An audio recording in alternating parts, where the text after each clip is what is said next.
Ruth, our clinical lead, who's phenomenal. And I'm also going to now make sure that I keep to time, because that's always what happens. Everybody's been held to high standards I need to follow. Yeah, absolutely. What is this all about? It's about that person who is tobacco dependent. That person's at the heart of everything that we do. We cannot forget that person. It's not about status, has been referred to, it's about people. And it shouldn't really matter. And I know sometimes it does. Organizational barriers, policies, all that. We need to be thinking about that person and the family who is affected. And our role in the task force is to try and provide the enabling environment, the infrastructure, the support to make this possible, to ensure that we can make those relationships happen and work in a way that is effective to ensure that patients, it doesn't matter whether they are in a community setting, whether they are in a local authority, whether they're in pharmacy, they should have the opportunity to be asked the question about tobacco, smoking, and also be given the appropriate support. And this is our vision as a region around that holistic support for a person. So the task force was established in 2017 prior to long-term plan, because as you all know, we're always kind of ahead of the game anyway. And it was set out to particularly look at making smoking and tobacco dependency a core part of conversations within a healthcare setting.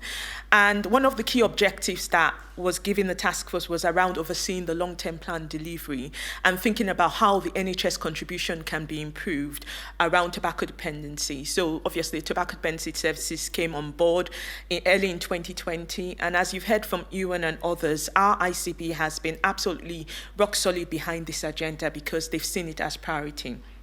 So essentially, we wanted to just reframe this so that every opportunity that a person meets a healthcare professional, they can ask the question and be given the appropriate support.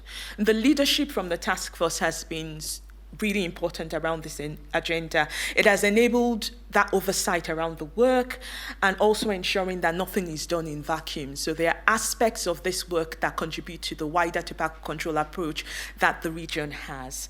The task force is jointly chaired by Dr. Richaruk, as well as 2 directors of public health, because, we like to do things extra. And we've got Alice Wiseman and Amanda Healy.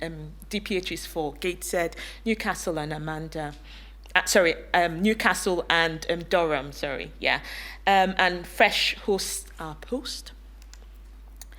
So, NHS long-term plan, I feel like I'm preaching to the converted because you're all doing this anyway. But just to recap, just in case people don't know, it was around the NHS contribution to supporting people and reducing the burden on the NHS. And there were 3 elements that the smoking ambitions covered. Majority around our inpatient services covering both acute and mental health. There was also an ambition around pregnant smokers and also thinking about community and particularly our communities that are involved in long-term mental health services. As has already been mentioned, this ambition and this goal across our ICB is phenomenal, but also it's significant because we're covering 10 trusts. 2 of them are mental health trusts, 8 are acute trusts, 18 clinical pathways. So you can imagine, 3.5 years ago, none of the services existed, so we've had to do quite a lot. But we've been able to move at pace because of the commitment from the ICB. So the task force has evolved, starting really focused around the long-term plan, but we've evolved to do a little bit more than that. We are currently supporting the National Pregnancy Incentive Scheme with working on the transition. And our focus in the last year has been around looking at embedding, and that's why we're here today. We need to be thinking about moving beyond. When we first started, we're thinking about starting to implement and getting fully established. And the language is always changing, but now we're thinking about this needs to be mainstream. This needs to be seen as core clinical practice. It shouldn't be an add-on. So we won't be having conversations about funding because it's just seen as what the NHS does. And we're not there yet, but there's lots of work and lots of progress that's happening. We're doing some work around severe mental illness. We're working particularly with 2 of our mental health trusts. We had pilot sites in 4 local authorities, which ended in March, but there's a lot of work that's been happening around this agenda, because we know that adults with severe mental illness are being left behind. So the stats that have been shared around the smoking rates coming down, this is not being reflected in that cohort of our population, and we can't afford for them to be left behind. So there's a lot of work that is happening around that.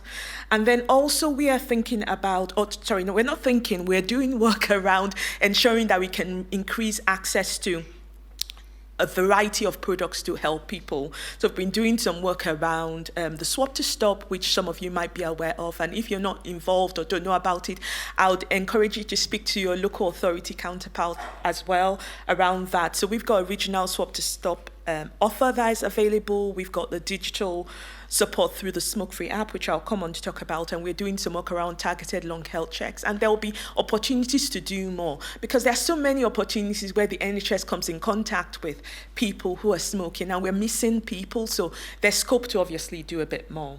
And of course, this can't be done in isolation. We're really keen as a task force to work in partnership with the local authority, but also members of the voluntary community as well, wherever possible. And what's not on this slide is a big project that we did for the last 2 years, which is the staff office. So some of you might be familiar with that. Again, it was being led by the task force.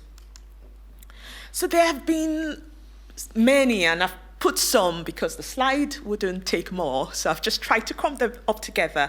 There have been a number of enablers that have helped us as a task force to come from where we were in 2017 to where we are now. And I know that when I was speaking probably almost 2 years ago, was talking about the progress. We've made significant progress, and I'd like to liken our progress to maybe we were like newborn babies 2 years ago, and maybe we're just toddlers. So there's still so much more that can be done around this agenda. We're not there yet, far from it. Comms, training, quality improvement, peer networks, I'll go through quite a bit of them in the next few slides. But all these enablers helped us to make progress. And some of them happened consecutive, some happened simultaneously, but they've been really important because you all probably would testify, I like to say, around the support that we've been trying to provide to ensure that you can do your job the way you're doing it. So thank you on behalf of the task force for all you're doing. I'm hoping everybody has seen their localized comms, and if you haven't, then you should have seen it, because we have developed comms bespoke to each trust that cover things from, posters for staff, posters for patients, leaflets for patients, all bespoke. We've got digital apps as well, digital assets rather for staff as well, and for patients. And the whole idea around that has been to ensure that the communication is consistent, because that was a key thing for us. We wanted to ensure that everyone was getting the same message. So it didn't matter if you were in North East or you went to Northumbria or North Cumbria, you were getting the same message. I was really around tobacco dependency treatment and seeing this as a chronic relapsing condition. We also developed the comms toolkit. So again, if you've not seen that, please ask your smoke-free lead and make sure you're familiar with that. One of the other really important things for us was around ensuring we had good quality training to increase the quality of the interactions that yourselves were having with patients. We've done loads of training, and some of you have been. I hope all of you have benefited from it. If you haven't, speak to us after. Over 150 tobacco dependency advisors have been trained since we started in about April 2022. We have around 60 TDAs at the moment, but that again is showing the transition in terms of teams leaving, people moving on. And that has been one of the, barriers for us around the retention of staff for a variety of reasons. This obviously doesn't include our maternity workforce, who obviously are so important in the implementation of the long-term plan. We've had over 10 advisor training sessions, we've had annual refreshers training sessions, and we've had, in addition to the core TDA training, we've had supplementary training as well, over 100 of that. And that ranges from things like behavior change masterclasses to motivational interviewing. And the reason why we have invested in that as a task force is because we wanted to ensure that everybody increased the quality of their interaction, so doing a little bit more around improving practice. You all have been beneficiaries of that, and we have essentially a number of supportive networks and forums. So we've got our tobacco dependency advisors peer networks, we've got service manager networks, we've got our smoke-free leads networks, and we just recently started our task and finish group. And the pictures here was organized in March, and it was the buzz in the room. So for some of you who were there in March, the buzz in the room was unreal. And why do we have these networks? We have them to embed practice, to change culture, to inform of progress, and highlight areas of improvement. And also we've been privileged, I guess, to be linked into the regional and national networks. So if you are not linked into them, I would suggest you do that, because that's really, really important as well. Another enabler for us, I think, has been evaluation. Now, this is really important in terms of providing the rationale or evidence around outcomes and impact. So we've had a number of evaluations that are currently running. We have one being run by the NIHR, which is around the TDTS, so the Tobacco Dependency Treatment Services, and just a couple of posters there. And we have 6 of our trusts out of the 10 that are involved with that. We have also been privileged to have the evaluation for the staff offered, also done by Newcastle and NIHR. And they're just a few snapshots of some of the things. Top right is our webinar that we did to share the results of that. And then the middle picture is one of the research assistants, Kathleen Thompson, who was presenting at a conference fairly recently. So there are links there in the document, but just useful for you to see the breadth of the work that's been happening. And currently, we are also evaluating the SMI, so the severe mental illness work that's happening currently, and this is being done by Northumbria University. I think also really important to highlight here is the number of trusts who have been involved in quality improvement approaches. So we're going to hear from at least one person today, but a number of you have been involved in different ones, from the BTS to the National Center for Collaboration for Mental Health. And some of you are just working with your QI leads. And my plea would be, if you are not engaged, if you don't know them, they're a really good asset to have. Most trusts have QI leads, so think about that and engage with them. I'm just going to spend a bit of time talking about data, because this for us has been both an enabler and a challenge. This is live, as in this was yesterday, the screenshot yesterday. And you're probably wondering, what is this saying and what is it not saying? First of all, to say, if you don't have access to the dashboard, you should. So speak to us and then we'll tell you how to get access to the dashboard. This provides an overview of the picture for NENC. The first bit I want to highlight is the fact that we are seeing a good number of patients in our hospitals being identified as smokers. So this slide is the acute, and I've got one for acute and mental health inpatient pathway, and I've got a similar one for maternity. So over 52,000 since we started recording have been seen in our acute mental health and inpatient pathways.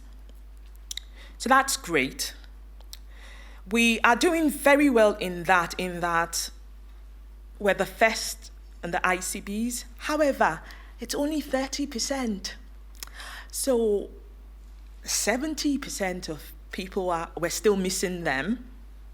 So we can't say, oh, we're great, because we could be better.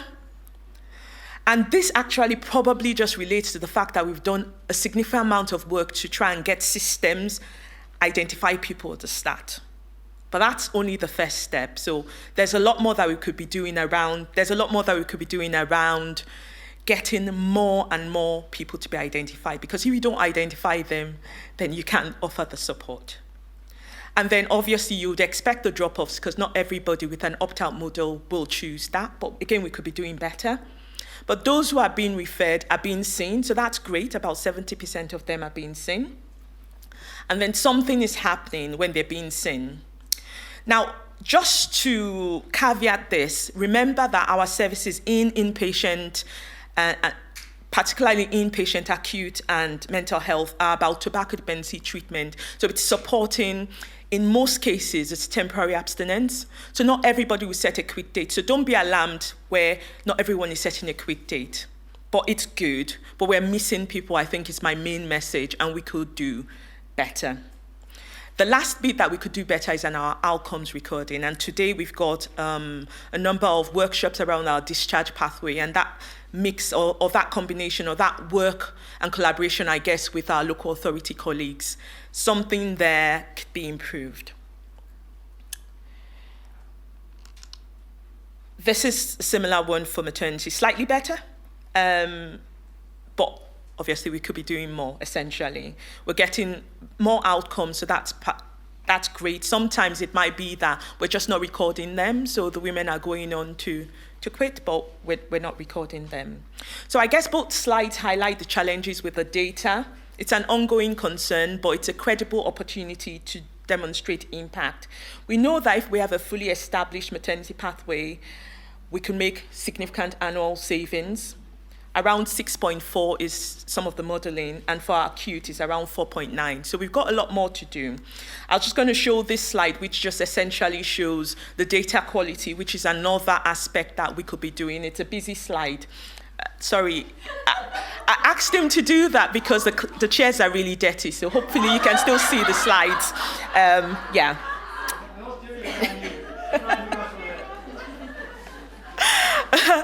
You need a bit of that, don't we? And this slide just essentially shows the data quality. So we've got majority of our trusts submitting data anyway, but could be improved. I just have to end on I've got 2 more slides, I think, or 3 more slides. We couldn't do what we've done without the contribution of the ICB. We have been so privileged in the Northeastern Northumbria to have additional investment, this over the last 5 years, so we've been doing this since the end of 2020-2021 financial year, over 6 million additional investment beyond the NHS England's investment to make our services go further and faster. So just wanted to highlight that. I've referred to the digital apps that we have, so we've got the Smokefree app, and that's been a really good enabler. Oh, sorry, I've got 2 more slides. Bear with me. I'll be done. In fact, 1 more slide. And the other thing I just wanted to highlight was the approach to vaping. So this is just an infographic we did around the vision. I think this has made a significant difference in our offer, and I can see heads already shaking, our offer to patients. So just wanted to highlight that we've got 4 vape pilots that are in Foundation Trust, and we've got some trusts that are not part of the vape pilots, but already doing work, so Northumbria and North East, so, big kudos to them. And lastly, I just wanted to just highlight a number of resources that we have. The links are there. Thank you.